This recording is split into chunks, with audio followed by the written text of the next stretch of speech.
From Ballin Studios and Wondery, I'm Mr. Ballin, and this is Mr. Ballen's Medical Mysteries, where every week we will explore a new, baffling mystery originating from the one place we all can't escape, our own bodies. If you like today's story, be sure you go over to the Follow Button's house and rile up their brand new puppy right before bedtime.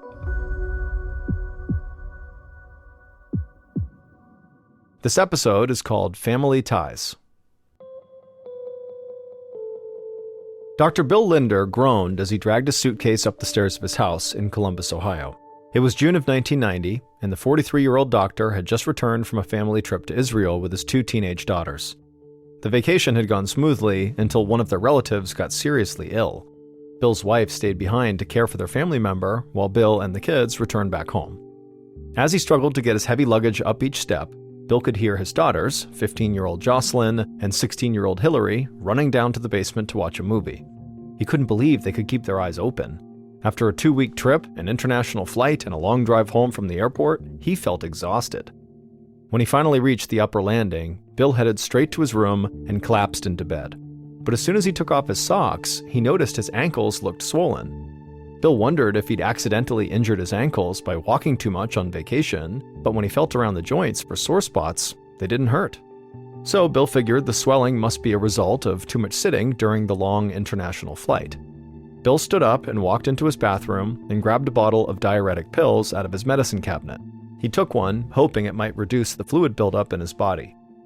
Then Bill crawled back into bed, desperate for a nap. Less than an hour later, Bill woke up. He still felt tired, but it was getting close to dinner time, and he knew his daughters needed to eat. So he threw the covers back and got out of bed. Bill walked out of his bedroom, intending to walk down to the kitchen, but as he stood at the top of the stairs, he started to feel lightheaded. His vision went blurry and his ears began to ring. He reached out to grab the stair railing for support, but he missed, and instead of catching himself, he fell face first into the metal rail. For a moment, everything went black. Then Bill heard Jocelyn and Hillary running up the stairs, followed by their frantic voices asking if he was okay. Bill slowly opened his eyes. He realized he was lying at the top of the stairs, and he felt this warm, wet liquid dripping down his temple. He touched the side of his head, and when he looked at his fingers, he saw they were covered in blood. He turned to his side and saw both of his daughters staring at him, their eyes wide with terror. Bill slowly stood up, holding onto the railing this time, and promised Jocelyn and Hillary that he was okay. His head was just throbbing from hitting the railing, but other than that, he felt okay. He said he must have just gotten up too fast. The girls insisted on taking Bill to see one of the doctors at his family practice. Bill didn't want to leave the house, but he figured if a quick checkup would put his daughters' minds at ease, then it was worth it. When they got to the family clinic a few minutes later, Bill could tell his colleagues were shocked to see him with dried blood caked onto his cheek. Luckily, the visit was short. The physician on duty cleaned Bill up, gave him 7 stitches, and then just sent him home. 2 years later, in the summer of 1992, Bill and his favorite nurse, whose name was Kim, were closing up the family clinic for the day. Bill had not had any more health scares since his fall 2 years earlier, so in that time he'd just been focusing on spending time with his family and continuing to expand his medical practice. Though it was getting close to dinner time, Bill did not need to rush home. His wife Rhoda was out of town, and the girls were going out with their friends. So he and Kim took their time wiping down countertops and restocking the exam rooms, chatting and drinking a couple of beers that Bill had stashed in the office refrigerator. Bill and Kim finally headed out to the parking lot at about 7 p.m. And as the two of them walked across the concrete, Bill suddenly started to feel short of breath. He'd only gone a few dozen yards, but he felt like he'd just sprinted a mile. He stood still and tried to stop panting, but inhaling just kept getting harder and harder. Kim put her hand on his shoulder and gave him a very concerned look. Bill turned to her and just said, "I need to go to the hospital." Kim sped Bill to the nearest emergency room, and when they got there, Kim helped Bill shuffle up to the front desk. In between labored breaths, he told the receptionist that he could barely breathe, but since he was a doctor, he knew what he needed. He asked to have a chest x-ray as soon as possible. Less than an hour later, Bill was lying on a hard bed in a hospital room, still struggling to inhale while Kim coached him through each breath. Finally, a radiologist entered the room with the x-ray results, and Kim helped Bill sit up so he could see. But what Bill saw on the X-ray film seemed impossible. Normally, lungs appear dark on an X-ray, but Bill's looked white. Now, Bill was not a lung specialist, but he'd known since medical school that this was a sign of fluid building up around the lungs. In severe cases, there can be so much liquid in the chest cavity, the lungs can't inflate properly, making it difficult or even impossible to breathe. Looking at the X-ray, Bill felt genuinely frightened. Now he understood why he was so short of breath, but what he didn't understand was why all this fluid was building up in the first place. It usually only occurred in patients who were elderly or extremely sick with things like pneumonia or cancer. Bill was 45 years old and careful about his health. He watched what he ate, exercised every day. He had no chronic illnesses, and so this just didn't make sense. Bill asked the radiologist what could be causing this, and the young woman said she didn't know. They would need to run tests to find the source of the fluid. Right now, the best thing they could do was just drain the liquid out of his chest cavity using a procedure called tapping. Bill dreaded the sound of that word. He knew exactly what tapping was, but he had never thought he'd have to experience it himself. It was a crude, unpleasant procedure, and the worst part was, Bill would be wide awake for the entire thing. Half an hour later, Bill was sitting shirtless on the edge of his hospital bed, while the attending physician sat on a stool beside him. She disinfected Bill's back, then injected a local anesthetic near the rear of his rib cage. Bill's back quickly went numb, but that did not make him feel any less afraid, and so he reached out for Kim, who was still there to support him. Bill wanted to close his eyes for the next part, but he was too terrified to look away. He watched as the physician brought a long, thick needle towards his back. Then he felt a dull pressure as she plunged this needle between his ribs and pushed it deep into the space surrounding his lungs. Then the attending physician attached the opposite end of this needle to a thin tube, which led to a clear plastic container. As Bill squeezed Kim's hand and tried to relax, liquid began to drain out of his chest. Bill hoped the liquid would be clear or tan, because those were the most common colors of fluid in the chest cavity, and he didn't want to see any red tint, which could mean he was bleeding internally. But the fluid Bill saw coming out of his back and going up this tube was not clear, tan, or red. It was a thick, milky, yellowy substance that reminded him of the filling inside of a lemon meringue pie. He sat there watching this weird, gross liquid flow through the tube until an entire liter had been drained from the area surrounding his lungs. Finally, Bill felt a dull ache as the attending physician removed the needle and then covered the puncture hole with a bandage. Bill released his grip on Kim's hand and then asked the attending physician, what just came out of my body? What was that? She told him that the thick, milky fluid he was seeing was known as chyle, which is a mixture that includes fluids from the body's immune system. When a person has an infection, these fluids will flood the infected area, but they normally disappear after the infection is gone. The doctor told Bill that his body was not draining these fluids correctly, and it was causing a fluid buildup known as lymphedema. Now that Bill thought about it, lymphedema could explain the swelling problems that he had been experiencing for years. He'd thought that his badly swollen ankles a couple of years ago were caused by the long flight home from Israel, but now he realized it could be from something much worse. Because it wasn't just swelling in his legs and ankles. His body was leaking fluids into the space around his lungs, which was really baffling. His doctor agreed that chyle should never leak into the body like this. She said she had only ever seen that happen in cases of liver failure, certain cancers, and in heart disease. When the doctor mentioned heart disease, Bill remembered something. As a child, he'd been diagnosed with a heart murmur, a tiny sound that indicated a serious problem with his heart.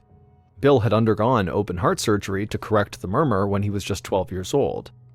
Since the operation, Bill had not had any cardiac problems, but now he wondered, could his childhood illness be connected to the symptoms he was experiencing as an adult? The physician said it was possible, but she also told him not to panic. They wouldn't be able to determine exactly what was happening until he underwent a series of tests. Until then, he should just stay calm and not jump to any conclusions. Bill promised he would try, but he couldn't shake the feeling that his heart could be failing him.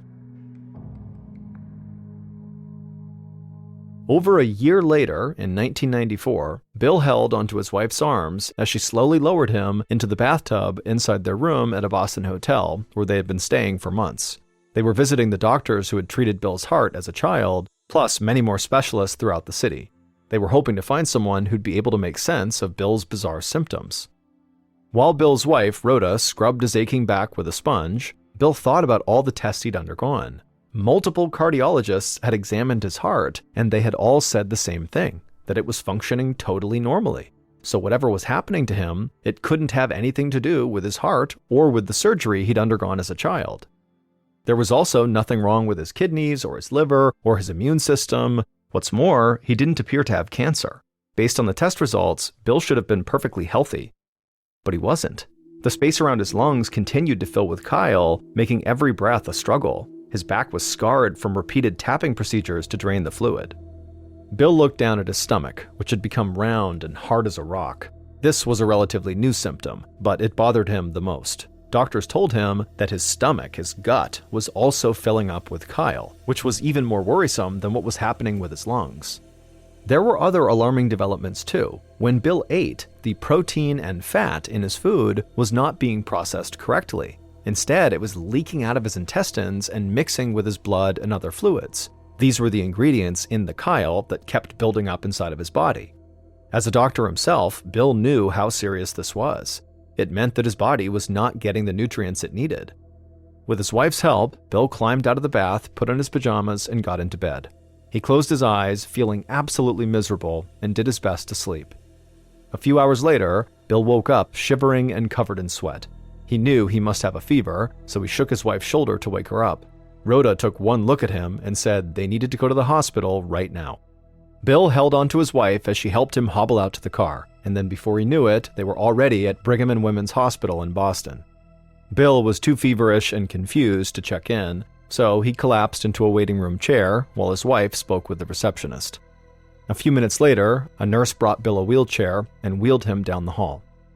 By the time they made it to the examination room, Bill could barely speak and his vision was blurry. He was vaguely aware of a doctor coming in to examine him, and then he heard that doctor say that Bill would need to go to the intensive care unit. Bill turned his head to the side. Through the haze of his vision, he could see his wife anxiously holding her hands in front of her chest. He tried to wave to her as if to tell her everything is going to be okay, but he was too weak to even lift his hand. Early the next morning, one of Bill and Rhoda's daughters, Jocelyn, walked through the large glass doors of Brigham and Women's Hospital. Jocelyn was now 19 years old and a college student right here in the Boston area. She'd been up very late the night before, but the moment her mom called her and told her that her dad was in the hospital, she'd gotten out of bed early and driven straight here from her dorm room. Despite her exhaustion, Jocelyn's nerves had her all wound up. She couldn't stop thinking about her father's illness, and she constantly felt anxious. She'd been skipping classes lately and partying too much, doing her best to distract herself from her dad's problems.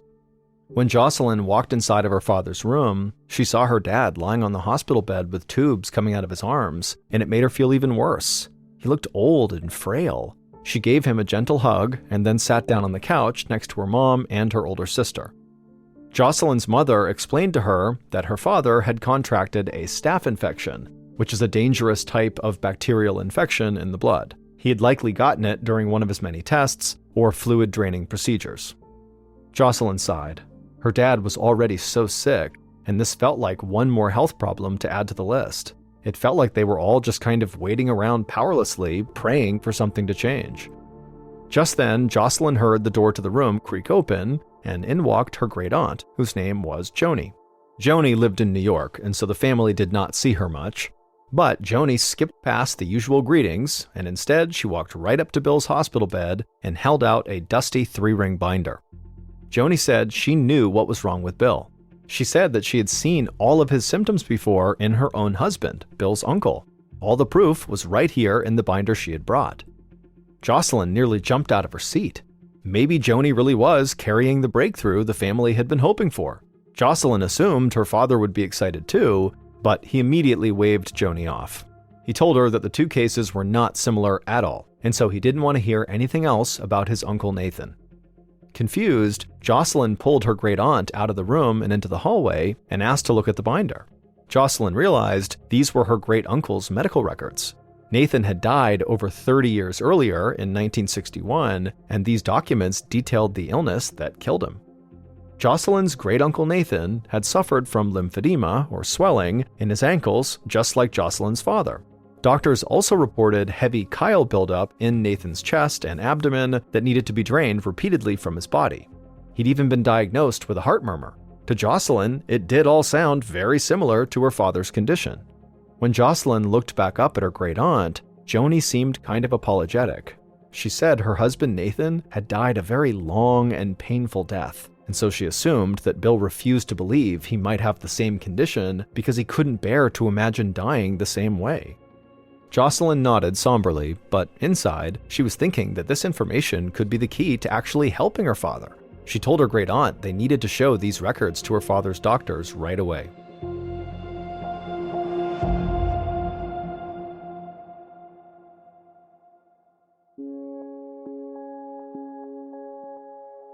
The same day that Bill was admitted to the ICU, Dr. Christine Seidman was eating lunch in her office at Brigham and Women's Hospital. As she ate a forkful of leftovers, another doctor came inside and placed a 3-ring binder on her desk. They said it had to do with an ICU patient named Dr. Bill Linder. Dr. Seidman swallowed her food and then tucked her short black hair behind her ears. She looked over the documents while her colleague briefed her on Bill's condition. They explained the striking similarities between Bill's symptoms and his uncle's. Dr. Seidman immediately knew this case was right up her alley. In addition to being a cardiologist, she was a geneticist. Dr. Seidman knew that if anyone could solve this mystery illness, it was her. She jumped up from her desk and headed to the ICU. A few months later, in early 1995, Jocelyn sat on an exam table in the Brigham and Women's Hospital as Dr. Seidman rubbed cold gel across her skin and then pressed an ultrasound scanner against Jocelyn's chest. Dr. Seidman was performing something called an echocardiogram, or an ultrasound scan of Jocelyn's heart. The pressure of the plastic scanner hurt, but Jocelyn was too anxious about what the scan might reveal to worry about the pain.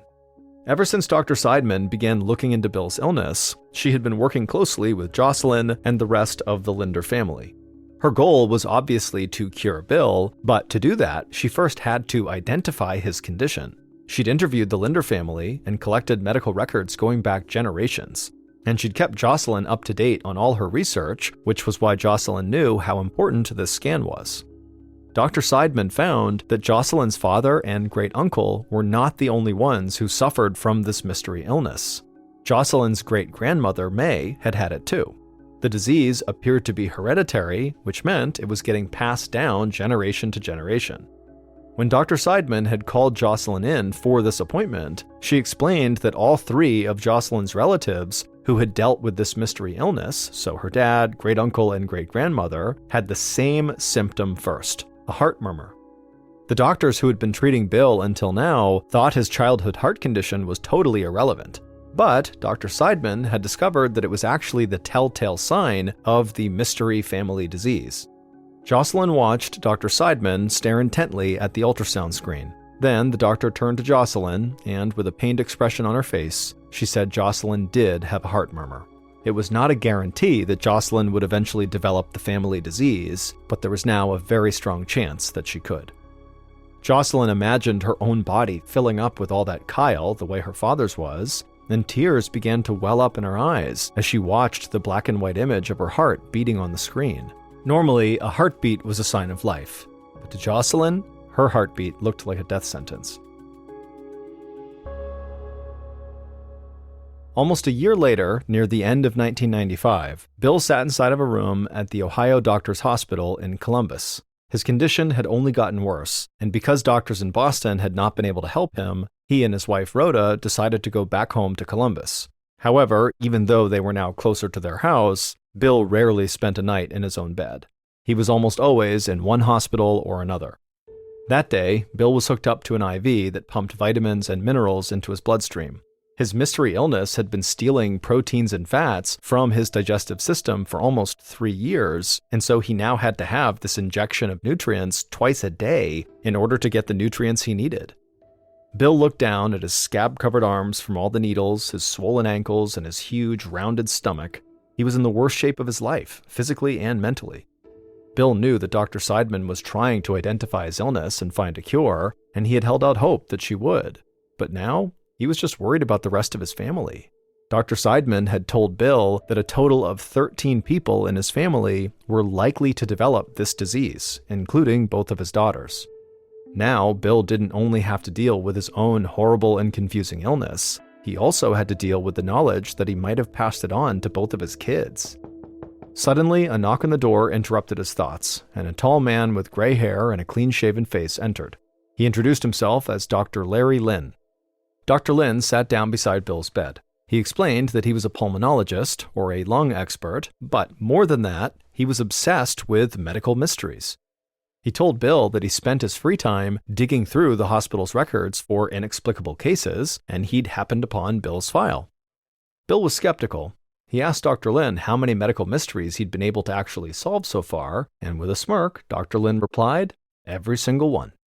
For the first time in months, Bill smiled. About 3 months later, in the spring of 1996, Bill, along with his wife Rhoda and his daughters Jocelyn and Hillary, were all clustered together on the couch in Bill's room at the Ohio Doctors Hospital. Bill looked out his window at the Columbus skyline, and he inhaled deeply. He was breathing better than he had in years, and the scabs on his arms were finally beginning to heal. He felt healthy enough to get out of bed and sit with his family and carry on an actual conversation. Bill knew these improvements were all thanks to Dr. Lynn. When he began treating Bill, one of the first things Dr. Lynn suggested was a new diet. The chyle leaking into his abdomen contained fats and proteins, so Dr. Lynn told him he would need to eat a fat-free, low-protein diet. Dr. Lynn's hope was this would make his body produce less chyle. It had only taken a few weeks on this new diet for Bill to start to feel a difference. His gut was still hard and rounded, but he could now breathe better, and he also did not have to have the fluids drained from his chest as often. Bill breathed out and told his wife and children that soon enough he'd be healthy enough to go for a walk downtown. And as he dreamed about leaving the hospital for good, there was a knock at the door. Dr. Lynn came inside and told the family he had a big announcement. He had solved Bill's medical mystery. Bill and his family all sat up, anxious to hear what the doctor had to say. Dr. Lynn said he'd been investigating Bill's illness using a brand new tool called the Internet. He'd spent hours searching for people with symptoms similar to Bill's, and eventually he found a family in Turkey with a condition that seemed identical. They'd been diagnosed with a rare disorder called Behçet's disease. Behçet's disease causes blood vessels throughout the body to swell. This leads to bodily fluids like blood and lymph not being able to circulate properly, and one potential symptom is lymphedema, just like Bill and his relatives had experienced. Bill couldn't believe it. He asked the doctor what this diagnosis meant. Was his disease treatable? Would he and his daughters be okay? Dr. Lynn nodded. He said that while Behçet's disease was rare and poorly understood, the treatment couldn't be simpler. All Bill needed were steroid injections, and he'd be good as new. Bill jumped out of his hospital bed, an IV still attached to one arm. He threw his arms around his daughters, he kissed his wife over and over, and he let tears of joy roll down his cheeks. Finally, he was going to be okay again. The following night, Bill was lying in his hospital bed, looking at the dark sky through his window. Dr. Lynn had given him a steroid injection, and he felt hopeful that the treatment would work. But suddenly, Bill felt a sharp pain in his chest, and the whole room went black. 2 days later, Bill woke up. The light in his hospital room seemed blindingly bright. As his vision focused, he saw Dr. Lynn standing at the foot of his bed. The doctor's eyebrows were knitted together, and his lips were pressed into a frown. The doctor told Bill he'd gone into cardiac arrest. The hospital had been able to resuscitate him, but the emergency made one thing clear. Dr. Lynn had been wrong. Bill did not have Behçet's disease, and steroids were not going to cure him. If anything, they could have made his condition worse. Bill was stunned. He'd almost died, and now he was also back to square one with a mystery disease that no one knew how to treat that also might kill him. In that moment, he suddenly felt an overwhelming sense of absolute hopelessness. 6 months later, in September of 1996, Bill's daughter Jocelyn was writing on a yellow pad working on a term paper. After spending her early college years partying and skipping class, she was now committed to getting her life together and finishing her degree. Plus, focusing on school helped her ignore the things that made her the most anxious, the knowledge that she might one day develop the same disease that was killing her father. As she scrawled on her paper, Jocelyn's phone rang. She picked it up, and she heard her mother's strained voice on the other end. She said Jocelyn's father had been placed into a medically induced coma. Jocelyn's mother explained that doctors were no longer able to drain that chyle from her father's chest and abdomen. He just had way too much scar tissue built up from years of undergoing the tapping procedure. And so now the fluid buildup was putting immense pressure on his internal organs, and they were failing one by one. Jocelyn felt tears building in the corner of her eyes. She asked her mom if this meant her father was going to die. After a moment, her mother said yes. Jocelyn swallowed hard. Her father had never lost hope that his doctors would be able to identify his condition and find a cure, but they didn't. Jocelyn wanted to start sobbing, but she did know there was one hidden blessing. Her father's suffering would finally be over. And sure enough, just a few days later, on September 25th, Bill would die.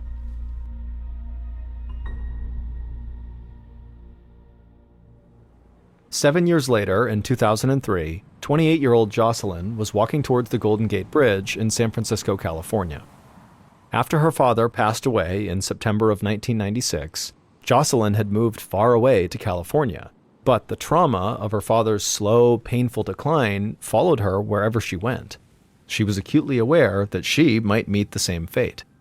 It was also very hard for Jocelyn to forget that she had not been there during her father's last moments. She'd flown to Columbus and gone to the hospital, but when her dad actually drew his last breath, Jocelyn had been outside smoking a cigarette. Jocelyn had a lot of regrets and painful memories. The only thing that brought her any real solace were these long walks, when she could breathe in the summer air and organize her thoughts. Jocelyn found a nice spot to sit on the bridge where she could look through the red bars to the sparkling water down below. She crossed her legs, and as she did, she noticed that one of her ankles looked much larger than the other. It had swollen to nearly twice its normal size. Jocelyn remembered how her father's legs and ankles began to swell just a few years before he got really sick, but she tried not to panic. She told herself that her ankle was just aggravated from the long walk, and so she went back home that day, and sure enough, the swelling went down. But a few days later, she was at her apartment getting ready to go on another walk, and her foot and ankle were so swollen that she couldn't even get her shoe on. Jocelyn knew she could not ignore the swelling any longer, so she went to her small desk, turned on her computer, and opened up her email. She typed in Dr. Christine Seidman's address and wrote her a message asking if she should be worried about the swelling in her legs. Jocelyn finally got a response the next day. Dr. Seidman didn't say whether or not she should be worried. Instead, she offered to fly Jocelyn out to her lab near Boston.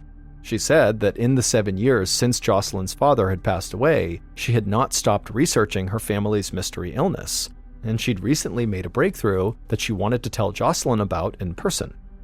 The idea of going back to Boston made Jocelyn feel really nervous. She hadn't been there since her dad died. But this was very important, and so she responded to Dr. Seidman with a yes, and immediately began packing her bags. A few days later, Jocelyn walked into the tall red brick building that housed the Seidman Laboratory. She went inside and introduced herself to one of Dr. Seidman's research assistants, a young, dark-haired woman. As soon as Jocelyn said her name, the research assistant beamed. She told Jocelyn that she was so excited to see her. Jocelyn was really taken aback. She didn't even realize that the researchers would know who she was. Just then, Dr. Seidman rounded a corner and said hello, looking happier than Jocelyn had ever seen her before. Jocelyn followed her into the back of the lab, trailed by the cheerful assistant, and they all sat down in the cluttered room while Jocelyn looked back and forth at the two women, a little uneasy at how excited they both seemed. Before she could even ask what was going on, Dr. Seidman told her. She and her team had used a technology that had only just been developed, and at last, they had found the cause of her family's mysterious disease. Dr. Seidman had been painstakingly creating a map of Bill Linder's genes so that she could find anything that looked out of the ordinary. But there are hundreds of thousands of genes in every individual person, and Dr. Seidman had to build her map one by one. That's why her research had taken so long. But finally, they'd found an extremely rare mutation of a single gene that had caused Bill's illness. It was a lot like finding a needle in a haystack. The chances of a single defective gene leading to such a debilitating illness were about 1 in a billion. Even more surprisingly, Dr. Seidman concluded that no one in the world outside of the Linder family carried this mutation. Dr. Seidman discovered that the genetic mutation began with Jocelyn's great-great-grandmother, Esther, who first showed symptoms of the disease roughly 100 years earlier. That made Esther what disease trackers call patient zero, the first patient with a brand new disease. Since Esther, this mysterious condition had been passed down 5 generations. Once Dr. Seidman found this genetic defect, suddenly Bill's illness made more sense. The mutation stopped his liver from being able to properly filter toxins out of his blood, and from there, it caused a cascade of serious problems, including the chronic swelling and the chyle buildup in his chest and abdomen. Lastly, the genetic mutation also appeared to cause the family's telltale heart murmur. Jocelyn was on the edge of her seat as she heard all this. She asked Dr. Seidman if now they'd be able to cure her, her sister, and her other relatives who had likely inherited this disease. But Dr. Seidman shook her head sadly. She said, while this was a huge discovery, many questions still remained. I mean, at this point, they didn't even have a name for this disease, and so they really had no way to treat or cure it, at least not yet. Jocelyn felt totally deflated. Even though they had just figured out what was behind the family's deadly illness, there was nothing she could do about it. Over the last 20 years, Jocelyn has come to terms with her diagnosis. Because the risk of passing on her deadly genetic variant was so high, Jocelyn and her husband chose not to have kids. Her older sister Hillary opted to use a form of in vitro fertilization that allowed her to have twins who were both free from the family disease. Right now, in the 6th and newest generation of the Linder family, there are 23 children. But due to advances in fertility treatment, none of these new generation kids have the genetic mutation. The Linders were able to stop the spread of their family illness. Today, there are 7 members of the Linder family who do carry the genetic mutation who are still alive. Dr. Seidman and her team continue to research their illness in hopes of someday finding a cure.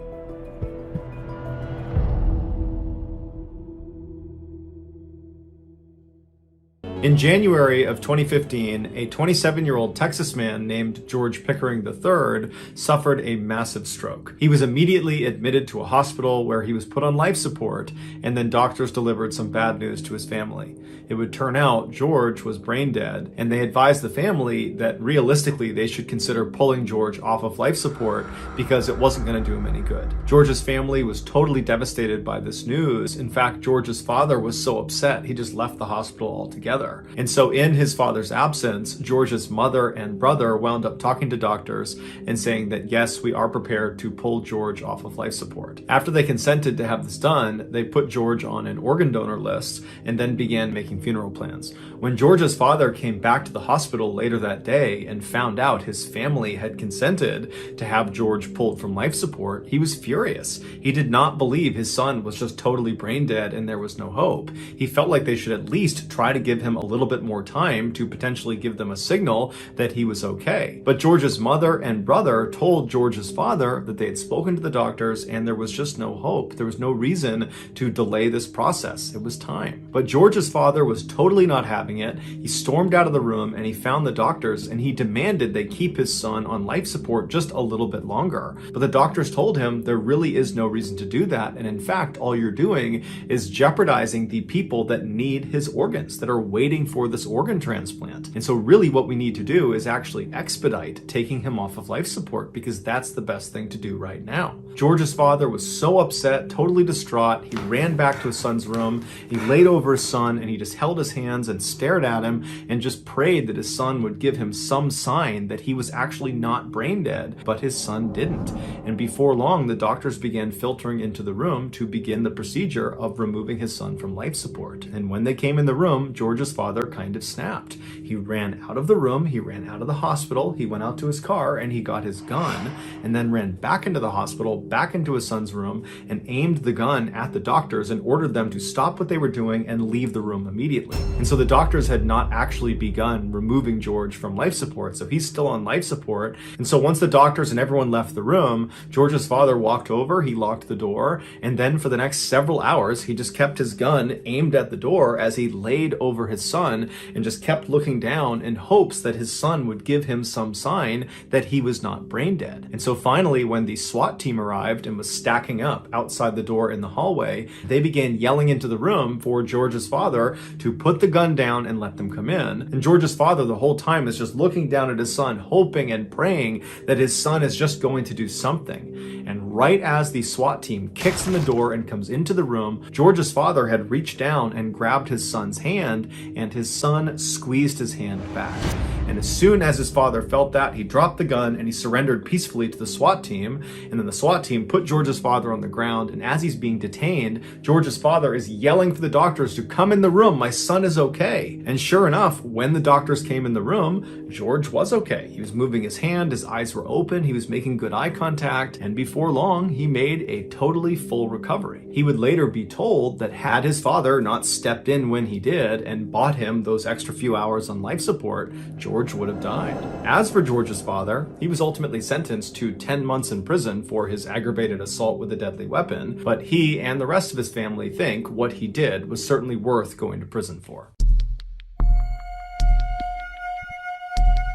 In 1959, Ronald McNair was a very gifted 9-year-old African-American boy living in South Carolina. While he was good at virtually everything he tried, from music to athletics to schoolwork, the only thing that ever really grabbed his attention was outer space. And so as a 9-year-old child, he made the decision that one day he was going to become an astronaut. But he had no idea how to become an astronaut. And so he decided the first thing he would do would be to go to his library and take out some books on NASA, the very famous organization that sends American astronauts to space. However, there was an issue with his plan. This library only served white patrons. It was a segregated library. Ronald knew this, but he figured, you know what, I'm a polite kid, I can get in there and get out before anybody notices me.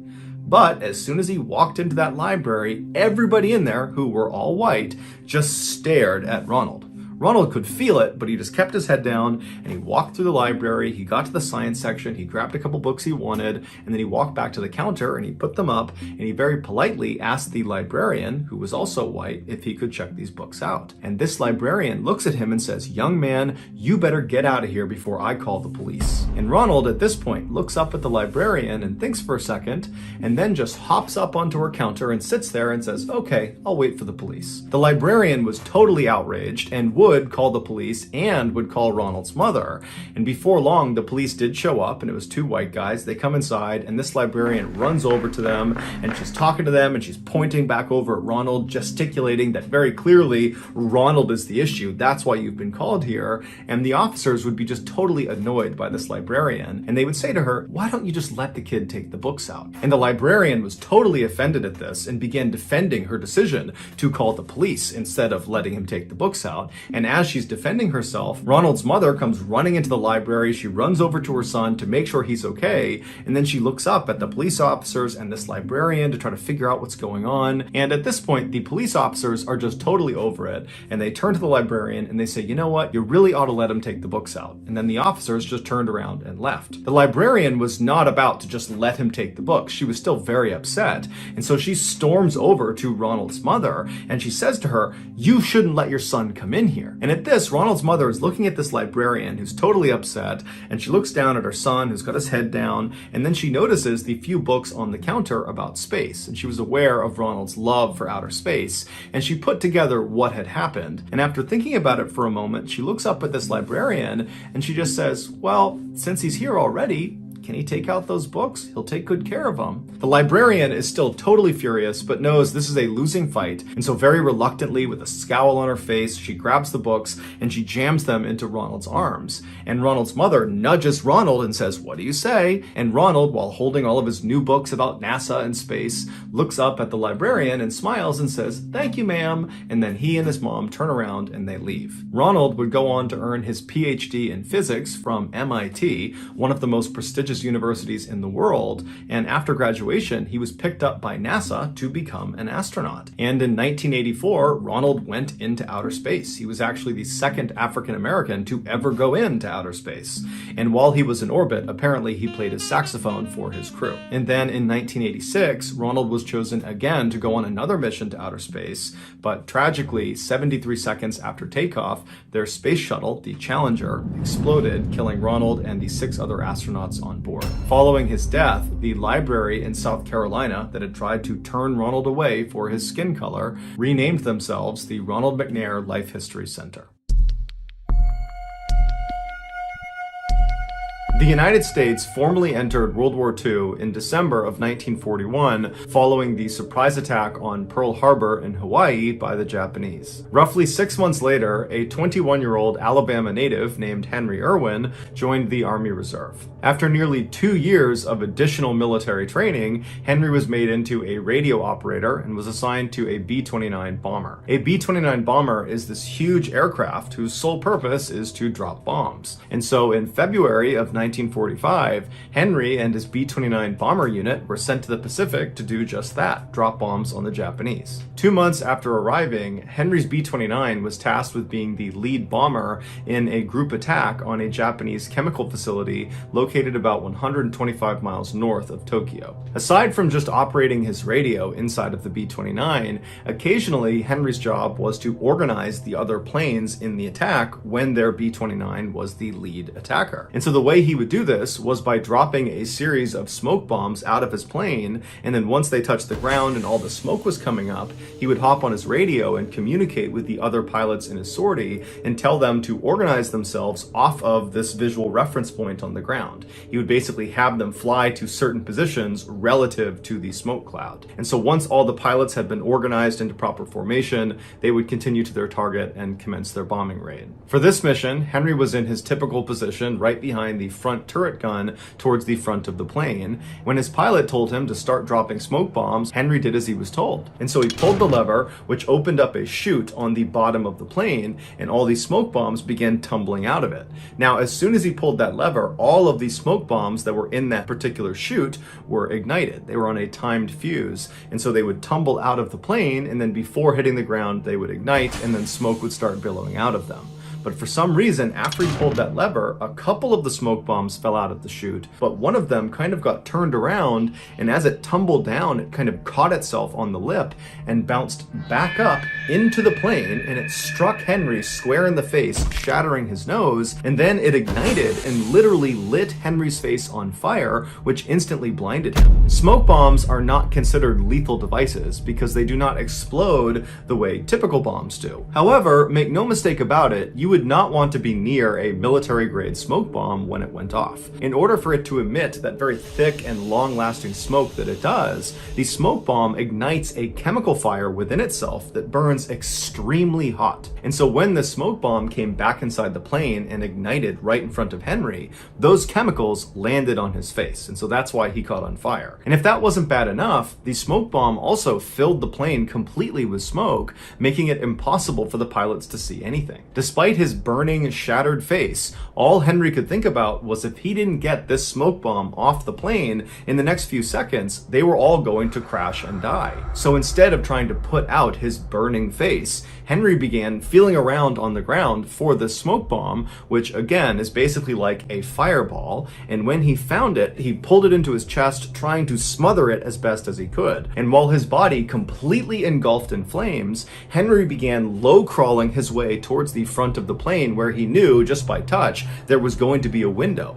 And so as he agonizingly crawled, he's on fire, he finally gets to this window, he can feel it above him, and he manages to lift the smoke bomb up and throws it out the window. And then afterwards he collapses on the ground and he passes out completely on fire, fully expecting to die. A few seconds later, the smoke inside of the plane cleared because now the smoke bomb was gone, and the pilot, who had put the plane on autopilot but did have to drop significantly in altitude because they were starting to stall, well, finally could see again and saw they were about 300 feet from hitting the water. And so he was able to pull back and get them out of their dive, and he narrowly escaped crashing into the water, and he turned around and began flying back to base. On this return trip, the crew, who were unhurt, began assessing the damage, and they saw Henry on fire on the side of the plane, and so they rushed over and they put him out with a fire extinguisher, expecting him to be dead, but to their shock and horror, he was still alive. And so they gave him morphine for his pain and expected him to die any moment, but Henry didn't die. Instead, he was very cheerful on the flight all the way back to base, and he would ask each of his crew members if they were okay, and they would all say, "Yeah, I'm just fine. It's really you who we're concerned about here." When the pilot finally landed back at base, Henry's body had stiffened up so dramatically from being on fire that the doctors couldn't actually get him out of the plane's side door, and so they had to dismantle the side of the plane to get Henry out. And so the doctors fully expected Henry was going to die basically any moment from his horrible wounds, but since he hadn't yet, they did everything they could to try to save him. They put him through dozens of surgeries, including one where they would try to remove the chemical flecks from the smoke bomb that had embedded in his eyes. And since these chemicals combusted as soon as they made contact with oxygen, every time they pulled out one of these flecks, it would burst into flames and very painfully burn Henry's eyes a little bit more. While Henry was undergoing all these surgeries, the rest of his B-29 crew immediately went to their commanding officer and said, "You have to put Henry in for the Medal of Honor." The Medal of Honor is the highest award you can achieve in the US military. After the commanding officer heard the story of what Henry had done, he agreed, and in record time, he got the paperwork processed and got Henry approved for this award. But there were no actual physical medals of honor on the island to actually present to Henry, and the officers and the rest of his crew were worried Henry would die before the actual medal was shipped out to the island to be given to him. And so the only Medal of Honor that was on this island was inside of a museum behind a glass case. And so one of the officers in Henry's crew went into the museum, shattered the case, took the display Medal of Honor, and rushed to Henry's bedside and put it around his neck. And then after that, somehow Henry just didn't die. After dozens and dozens of surgeries, Henry actually regained sight in one of his eyes and regained the use of most of his body. Henry would later be asked in an interview what it was like to do this very heroic thing that he did. And he would say, "Well, I only moved the bomb 13 feet, but 13 feet feels like 13 miles when you're on fire." Henry would go on to be honorably discharged from the military, and he would spend the next 37 years working closely with other burn victims, trying to keep them positive and optimistic about their recovery. He would also go on to have 4 children, one of which became an Alabama state senator. In 2002, Henry died of natural causes at the age of 80. So that's going to do it, guys. If you found the secret in today's episode, let us know in the comments section what it is and where you found it, so give us the timestamp, and if you're the first to do that, we'll pin you at the top of the comments section. If you got something out of today's episode and you haven't done this already, please replace all of the like button's Windex with olive oil. Also, please subscribe to our channel and turn on all notifications so you don't miss any of our weekly 2 or 3 video uploads.